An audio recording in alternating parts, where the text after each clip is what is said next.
2002 সালের গুজরাট দাঙ্গার অন্যতম মুখ কুতুবুদ্দিন আনসারিকে মনে আছে?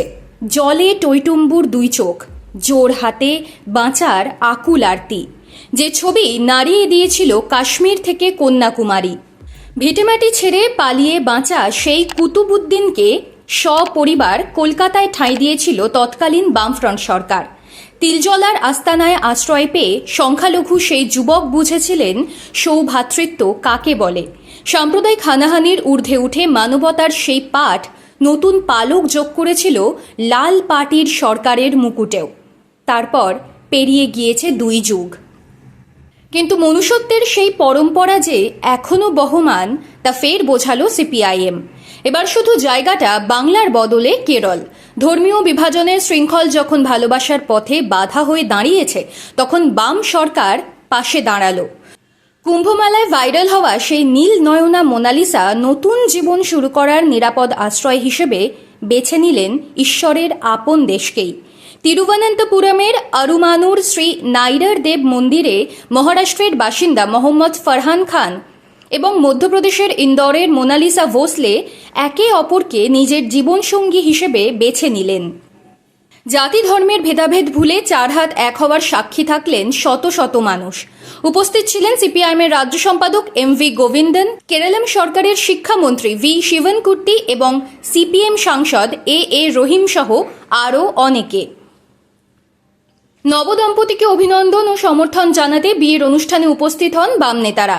রাজ্য থেকে দেশ মেরুকরণের প্রতিযোগিতা যখন ক্রমশ তীব্র হয়ে উঠেছে, তখন ধর্মীয় সহিষ্ণুতার এই পরিসর নিশ্চিতভাবেই কমিউনিস্টদের গর্ব। 2025 সালে উত্তরপ্রদেশের প্রয়াগরাজে মহাকুম্ভ মেলায় মোনালিসা নজর কেড়েছিলেন তাঁর চোখের মোহমায়ায়। খুড়তুতো বোনেদের সঙ্গে মেলায় ঘুরে ঘুরে মালা বিক্রি করছিলেন তিনি। তখনই সমাজ মাধ্যমের নজর পড়ে ভাইরাল। সেই থেকে আমূল বদলে গিয়েছে তার জীবন। ছবি বিজ্ঞাপন করার জন্য একের পর এক প্রস্তাব। মাথায় পাকা ছাদ না থাকা, দিন আনা দিন খাওয়া সেই মোনালিসা এখন ঝকঝকে তরুণী। রূপকথার রানীর দ্য ডায়েরি অফ মণিপুরের হাত ধরে পা রাখা হয়ে গিয়েছে বলিউডে। সম্প্রতি কাজ করেছিলেন নাগাম্মা নামের একটি মালায়ালাম ছবিতে। সেখানে শুটিং চলাকালীন সহ অভিনেতা মোহাম্মদ ফরহান খানের সঙ্গে মাস 6 প্রেম, প্রণয় থেকে পরিণয়ের সিদ্ধান্ত। কিন্তু ভিন ধর্মে বিয়ের ইচ্ছে বাধা পায় পরিবারে, তকমা মেলে লাভ জিহাদেরও। পরিবার যখন ওদের সম্পর্কের বিরোধিতা করে মোনালিসাকে এক তুতো ভাইয়ের সঙ্গে বিয়ে দেওয়ার জন্য চাপ দেয়, এই যুগল তখন আইনি সুরক্ষা নেওয়ার সিদ্ধান্ত নেন। পুলিশ মোনালিসার আত্মীয়দের জানিয়ে দেয়, মেয়ে যেহেতু সাবালিকা, তাই তার নিজের পছন্দ মতো মানুষের সঙ্গে থাকার আইনি অধিকার আছে। শেষ পর্যন্ত পুলিশি পাহারায় বিবাহ সম্পন্ন হয় তিরুবনন্তপুরমে।